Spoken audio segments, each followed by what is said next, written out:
गुरु नानक पातशाह तो लैके दसम पिता ते फिर दसम पिता दे पूरे परिवार का जिक्र करदियां अमित शाह भावुक हो गए।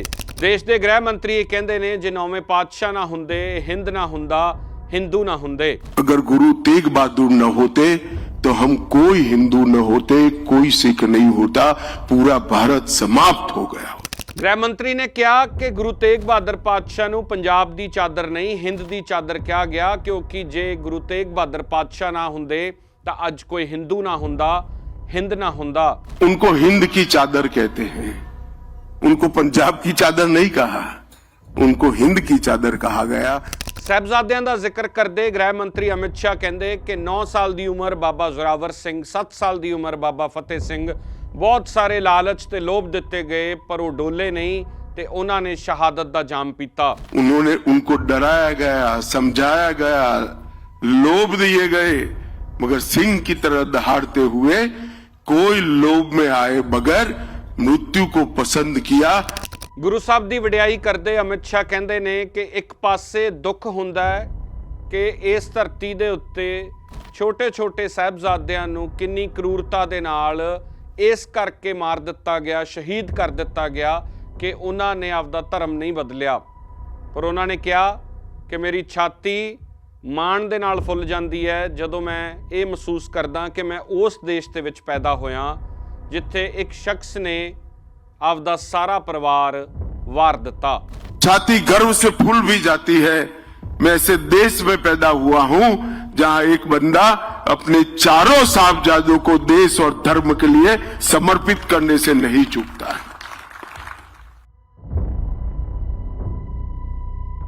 एक ही तीर्थ है हिंद में यात्रा के लिए जहां बाप ने कटाए बच्चे खुदा के लिए। सत श्री अकाल, मैं सिमरनजोत सिंह मक्कड़, तुसीं देख रहे हो SM-TV।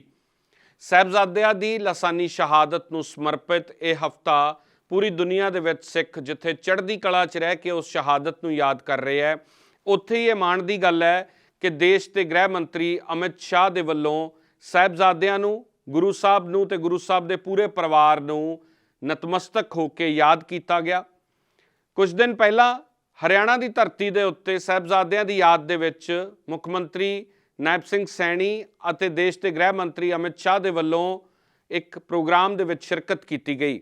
केसरी पग बन के देश के गृह मंत्री संबोधन कर रहे सन। उन्होंने बोले सो निहाल का जिथे जकारा लाया, उत्थे ही वो ये कहते हुए भावुक होए कि 4 साहिबजादे शहीद हुंदे है। छोटे साहिबजादियां का जिक्र करते हो कहते कि 9 साल की उम्र बाबा जोरावर सिंह, 7 साल की उम्र दे विच बाबा फतेह सिंह नूं इस करके शहीद किया गया कि उन्होंने ईन नहीं मन्नी। इस गल का दुख हुंदा है।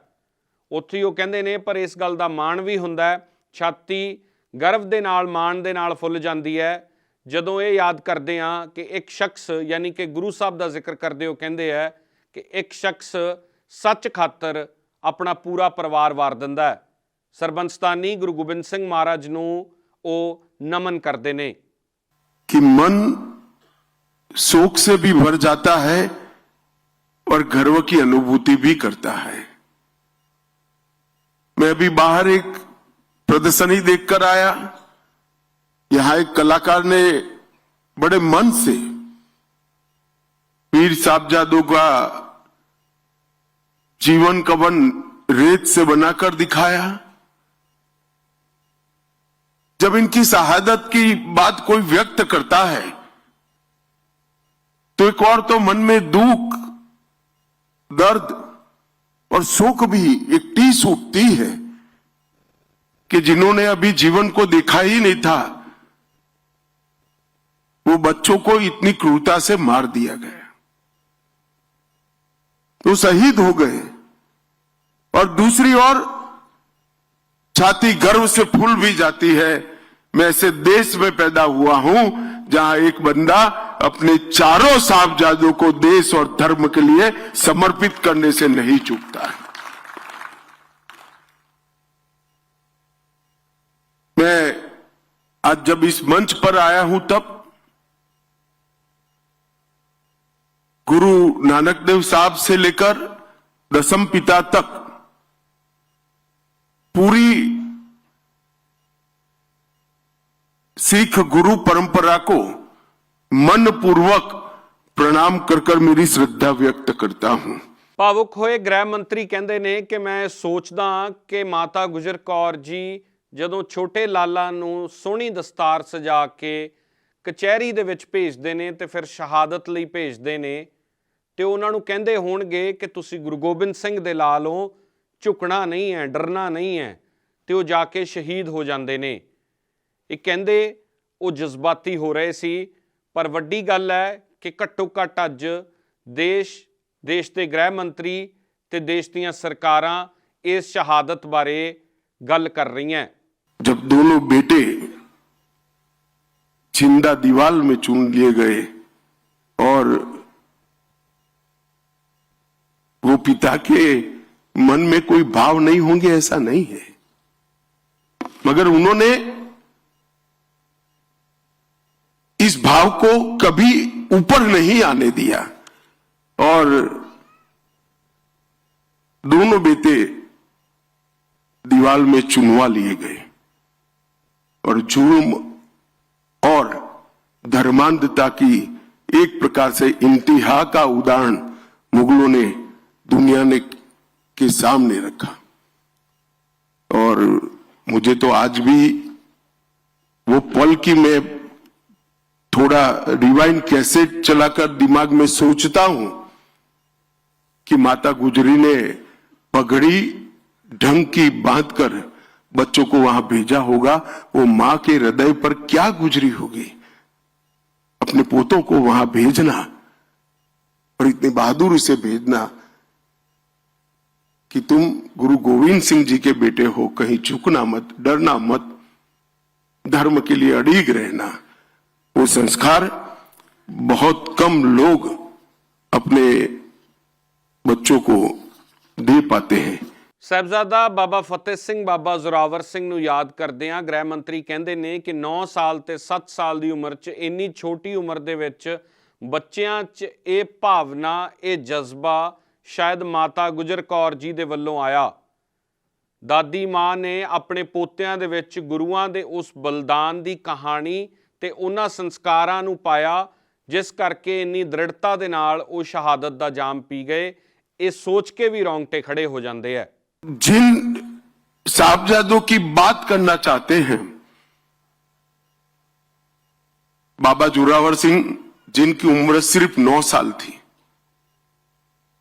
बाबा फतेह सिंह जिनकी उम्र सिर्फ 7 साल,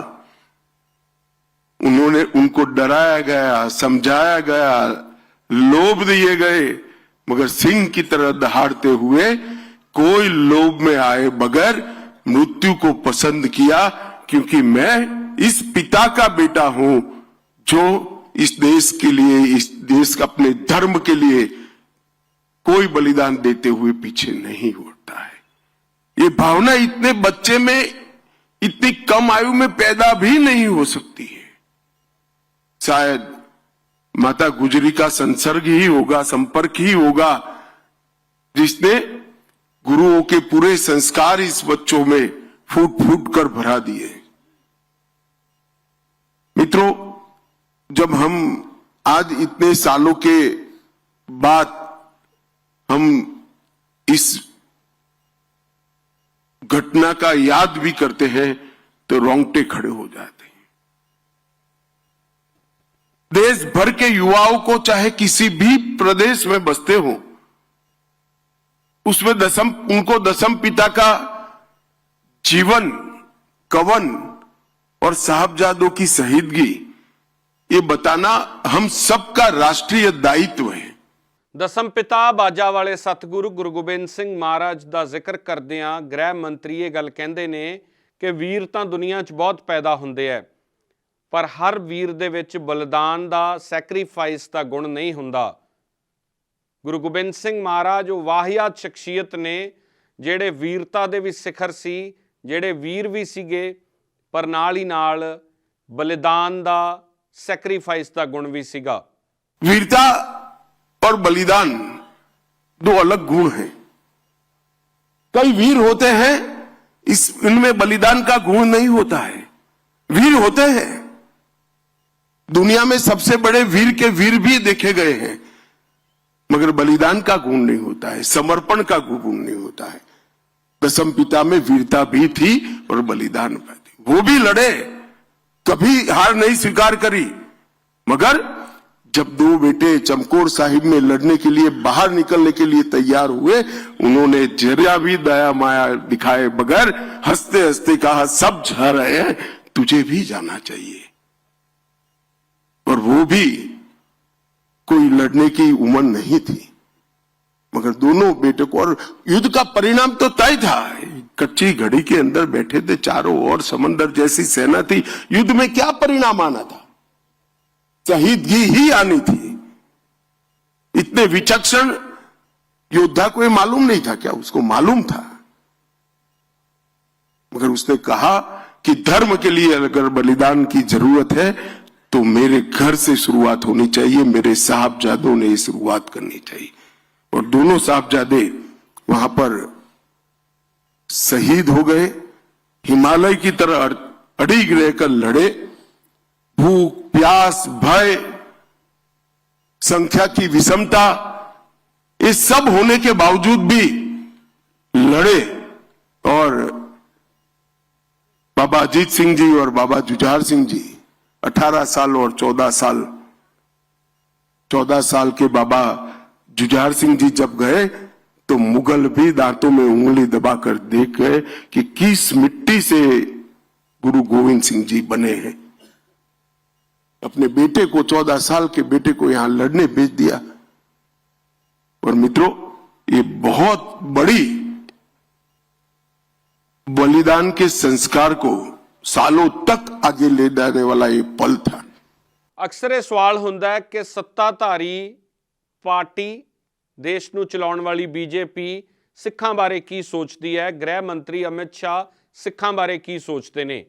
ਆਪਣੇ ਇਸ ਭਾਸ਼ਣ ਦੇ ਵਿੱਚ ਗ੍ਰਹਿ ਮੰਤਰੀ ਅਮਿਤ ਸ਼ਾਹ ਇਹ ਸਪਸ਼ਟ ਕਰਦੇ ਨੇ, ਆਪਣੇ ਮੂੰਹੋਂ ਇਹ ਗੱਲ ਕਹਿੰਦੇ ਨੇ ਕਿ ਜੇਕਰ 9ਵੇਂ ਪਾਤਸ਼ਾਹ ਗੁਰੂ ਤੇਗ ਬਹਾਦਰ ਮਹਾਰਾਜ ਨਾ ਹੁੰਦੇ, ਕੋਈ ਹਿੰਦੂ ਨਹੀਂ ਹੋਣਾ ਸੀ, ਕੋਈ ਸਿੱਖ ਨਹੀਂ ਹੋਣਾ ਸੀ ਤੇ ਪੂਰਾ ਭਾਰਤ ਸਮਾਪਤ ਹੋ ਜਾਂਦਾ। ਇੰਨਾ ਕਹਿੰਦਿਆਂ ਹੀ ਸੰਗਤ ਦੇ ਵਿੱਚ ਬੈਠੇ तमाम ਲੋਕਾਂ ਦੇ ਜਕਾਰੇ ਗੂੰਜਦੇ ਹੋਏ ਨਜ਼ਰ ਆਉਂਦੇ ਨੇ।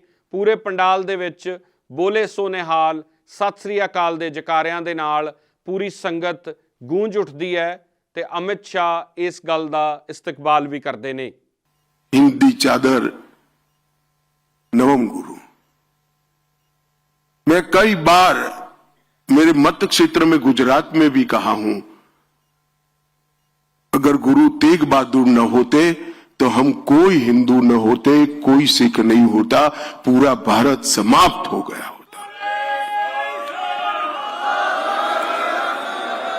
इस देश पर नवम गुरु के जो उपकार है वो 5000 साल के बाद भी इसका शुक्राना अदा नहीं हो सकता, कोई भूल नहीं सकता।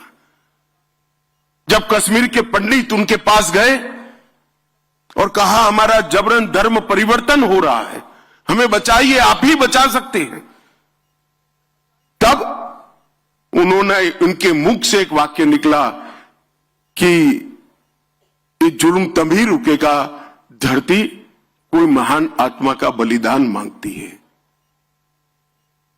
और मित्रों, उसी वक्त कहते हैं ना, पूत के लक्षण पालने से, उसी वक्त 8 साल का बालक गोविंद राय, दशम पिता, पास में खड़े थे।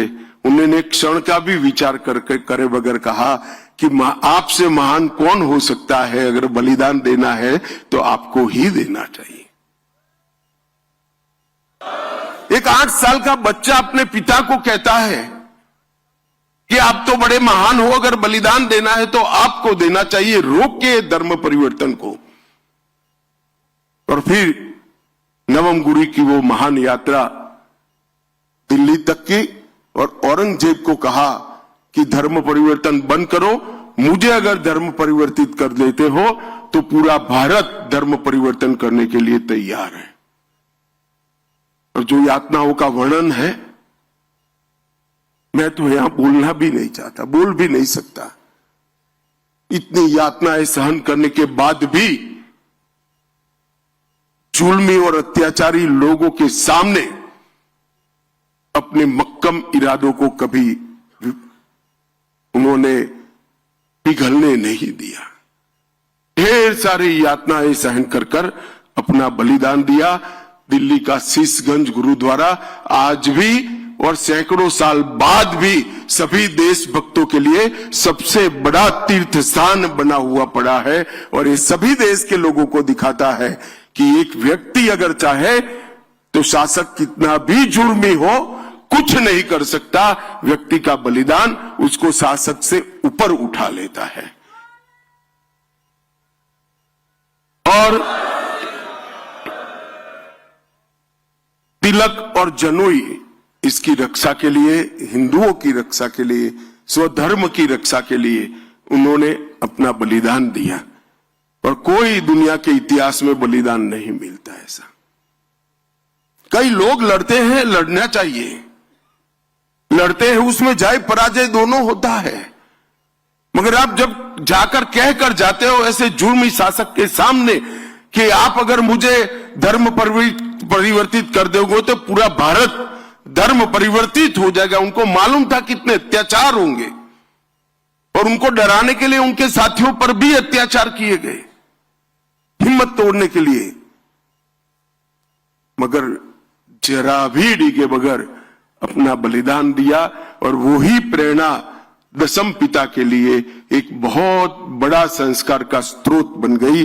और दशम पिता ने जो किया वो तो बड़ा कमाल कर दिया।